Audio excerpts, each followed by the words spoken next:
여러분 안녕하세요. 온라인 계약을 맞이하여 많이 낯설고 어색한 마음 이해합니다. 선생님도 많이 어색한데요. 그래도 이 신기한 계약을 함께 잘 맞이해봤으면 좋겠습니다. 5학년 도덕 시간에는 여러분들이 고학년이 되면서 겪게 될 많은 가치 판단에 대해 함께 알아볼 예정입니다. 그럼 1단원의 주제가 무엇인지 소개해 드릴게요. 아름다운 가치 사전에 나오는 가치 문제를 통해 여러분들이 함께 맞춰봤으면 좋겠습니다. 지금부터 나오는 설명들이 어떤 단어를 떠올리게 하는지 생각해보세요. 설명을 읽으면서 답이 떠오르면 적어보시고 이미 답을 알겠다 하시는 분들은 그 가치가 이런 상황과도 연결되는구나 하고 생각해보시면 공부에 큰 도움이 될 거예요. 그럼 시작해볼게요.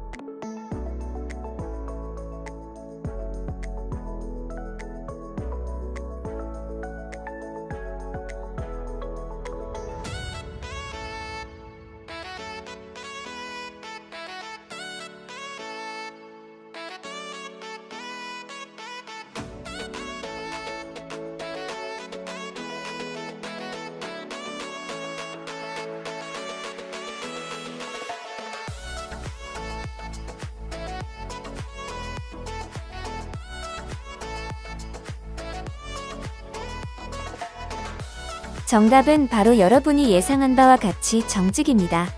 정직함. 모두가 함께 살아가는 세상 속에서 나와 함께하는 상대를 믿을 수 있느냐, 없느냐 하는 신뢰의 문제는 바로 이 정직함에서 출발한다고 볼 수 있겠죠. 우리는 이번 단원에서 정직함의 가치에 대해 배워볼 예정입니다. 이번 단원에서는 정직함이란 무엇인지 그 의미를 알아보고 왜 중요한지도 생각해 보겠습니다. 또한 정직한 생활에는 행동이 꼭 필요함을 알아보고 그런 행동을 어떻게 하면 되는지 구체적으로 생각하여 실천해보는 활동도 배울 예정입니다. 1단원의 첫 번째 소단원인 뇌 안에 바르고 고든 마음을 보아요를 시작해봅시다.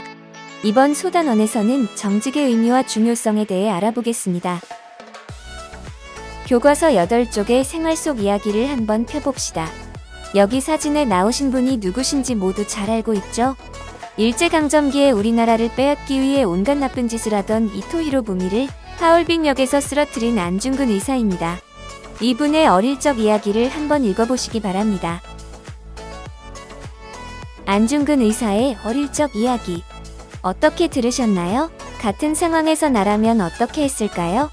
도덕 수업에서 나오는 이야기들은 그냥 듣고 넘기기보다는 나라면 어떻게 했을까라는 질문을 던져보는 게 큰 도움이 됩니다.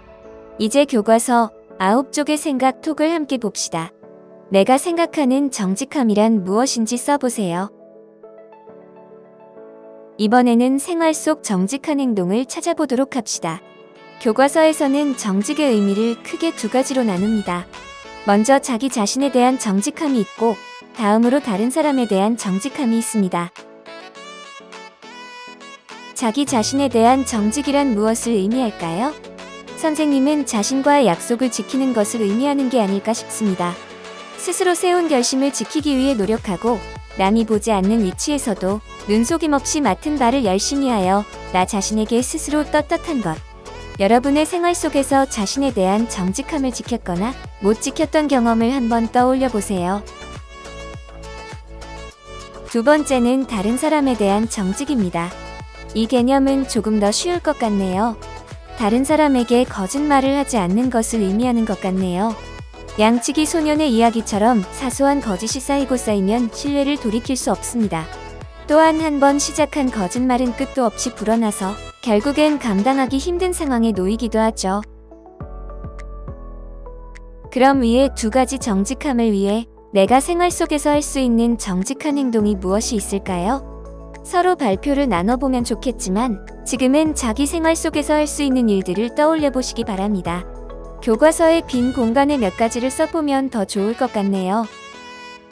정직에 대해 많은 생각을 하느라 머리가 아프시죠? 학습 영상 하나 보고 가겠습니다. 제목은 선택의 이유입니다.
to bring us round, and all we really need to do is see the world like lovers do.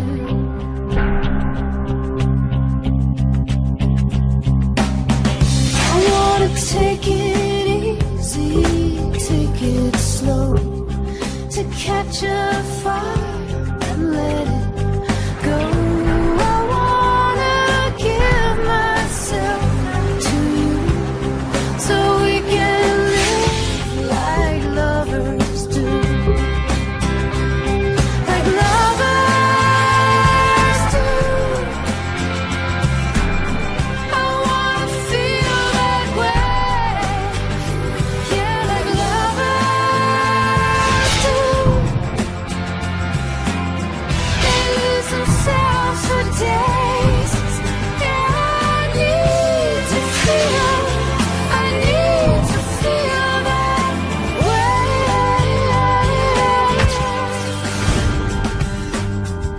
I can hear you thinking what I feel. I know that what we've got is real, and all we need to get us through. 영상 잘 보셨나요? 만약 나라면 길에서 주운 돈을 어떻게 하실 건가요? 두 번째 질문은 여러분 상황으로 바꾸면 시험 점수가 될 것 같네요. 마지막으로 나쁜 짓을 해서라도 부자가 될 것인가 하는 질문이 있습니다. 세 질문 모두 정직함의 가치를 두고 나올 수 있는 갈등 상황입니다. 부모님과 오늘 식사 시간에 함께 대화를 나눠보는 것도 좋은 경험이 될 겁니다. 지금까지 정직의 의미를 생각해보고 정직함의 두 가지 유형인 스스로에게 정직하기와 남에게 정직하기를 알아봤습니다. 또한 세 가지 갈등 상황도 생각해봤죠. 이번에는 우리 주변의 정직한 사람들을 떠올려 봅시다. 앞서 우리가 생각해본 갈등 상황에서 우리가 떠올린 그 정직한 사람이 어떻게 행동할지 생각해 봅시다. 선생님은 주변 사람은 아니지만 정직함으로 큰 성취를 이룬 한 사람이 떠올라 그 이야기를 가져와 봤습니다. 함께 영상으로 보시겠습니다. 제목은 정직한 AV고 유튜브의 CL9 그룹에서 만든 자료입니다.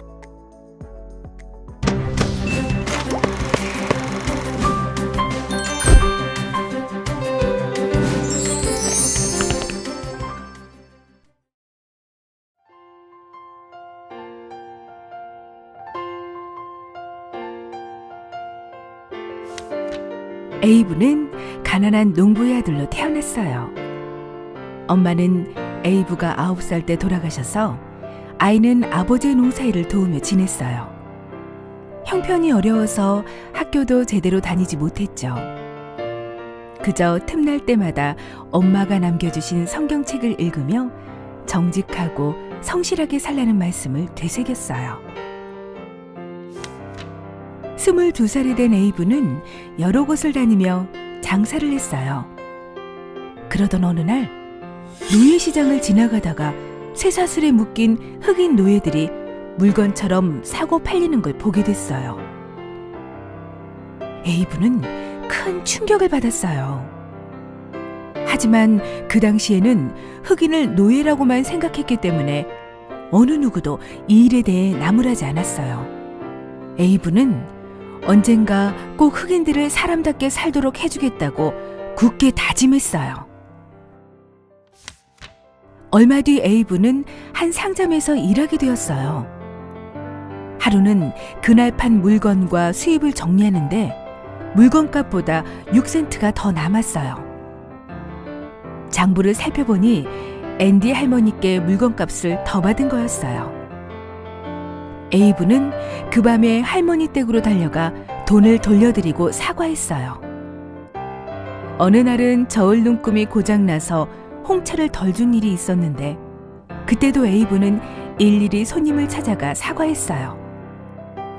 이런 에이브에게 마을 사람들은 정직한 에이브라는 별명을 붙여줬어요. 마을 사람들은 정직하고 성실한 에이브를 모두 좋아했어요. 자네처럼 정직한 사람이 우리 주의 의원이 되면 좋겠네. 이번 선거에 꼭 출마해주겠나? 에이브러임 링컨. 링컨은 가난한 사람들을 돕고 흑인 노예를 자유롭게 해주겠다는 꿈을 품고 주의회 의원에 출마했고 마침내 당선됐어요. 이때 링컨의 나이는 25살이었어요. 주의회 의원이 된 링컨은 많은 사람들이 변호사에게 줄 돈이 없어서 억울하게 감옥살이를 한다는 사실을 알게 됐어요. 링컨은 법률 공부를 시작했고 2년 만에 변호사 시험에 합격했어요. 변호사가 된 링컨은 가난한 사람들에겐 돈을 받지 않고 변호해줬어요.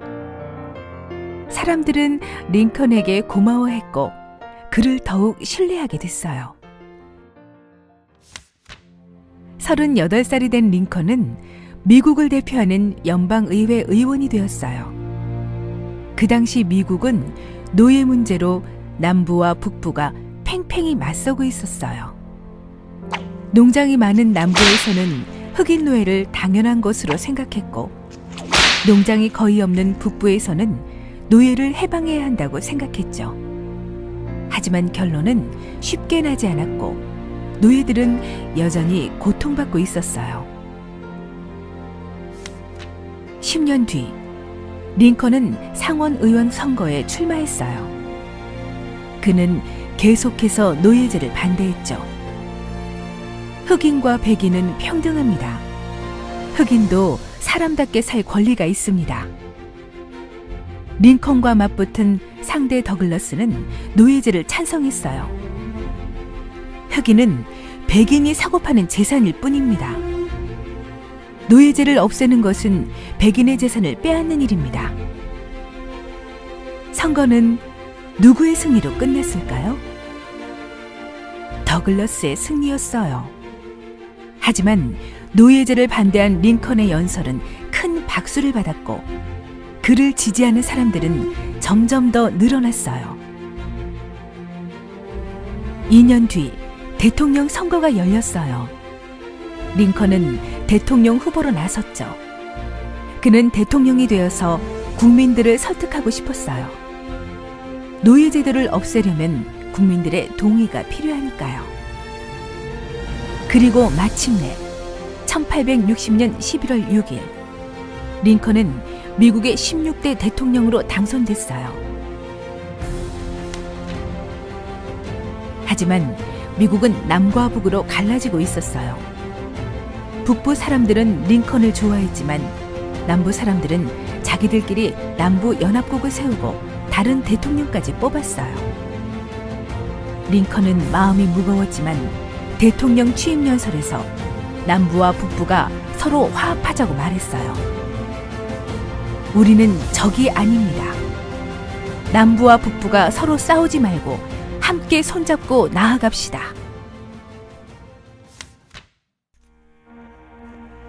링컨은 어떻게든 전쟁을 막아보려고 했어요. 하지만 남과 북의 갈등은 깊어져만 갔고 결국 전쟁을 하게 됐어요. 처음엔 남군이 전투마다 크게 이겼지만 시간이 흐를수록 전쟁은 국군의 승리로 기울었어요. 링컨은 노예제를 없애겠다고 분명하게 발표했어요. 그리고 전쟁에서 목숨을 잃은 수많은 병사들의 죽음을 기리며 마음 아파했어요. 전쟁이 일어난 지 4년. 전쟁은 북군의 승리로 끝이 났고 흑인들은 드디어 노예에서 해방이 됐어요. 정말 우리가 자유로워진 건가요? 이제 더 이상 노예로 팔려다니지 않아도 되나요? 링컨은 그들의 손을 잡고 오랫동안 고통받은 시간들을 위로해 주었어요. 그리고 남부와 북부가 서로 용서하고 하나 되자고 호소했어요.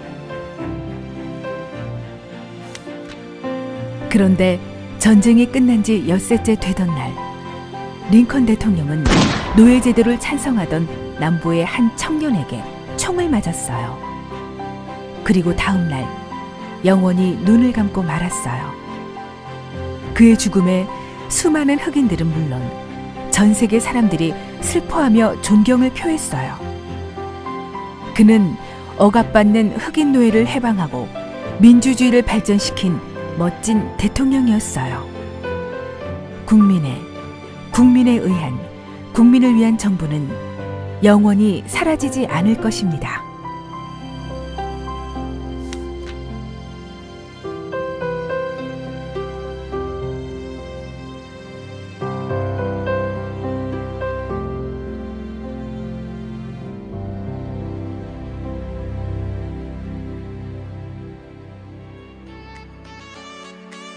영상 잘 보셨죠?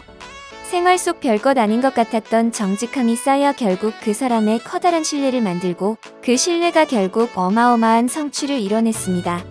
우리도 일상생활에서 정직하게 생활하고 있는지 교과서 11쪽의 체크리스트를 통해 한번 확인해 봅시다. 영상을 잠시 멈추고 솔직하게 체크해 보시고 넘어가세요. 오늘 수업을 정리해 보도록 하겠습니다. 오늘은 안중근 의사의 이야기를 통해 정직함의 의미가 무엇인지 스스로 생각해서 적어봤습니다. 다음으로 정직한 행동의 두 가지 종류, 즉, 나 자신에게의 정직함과 타인에게의 정직함도 생각해봤습니다. 그리고 정직함이 중요한 이유를 알아보고 링컨의 이야기도 들어봤습니다. 마지막으로 나의 정직함을 돌아보는 체크리스트도 작성했어요. 오늘 수업은 여기까지입니다. 고생 많으셨고 다음 시간에도 함께 정직함에 대해 알아봅시다.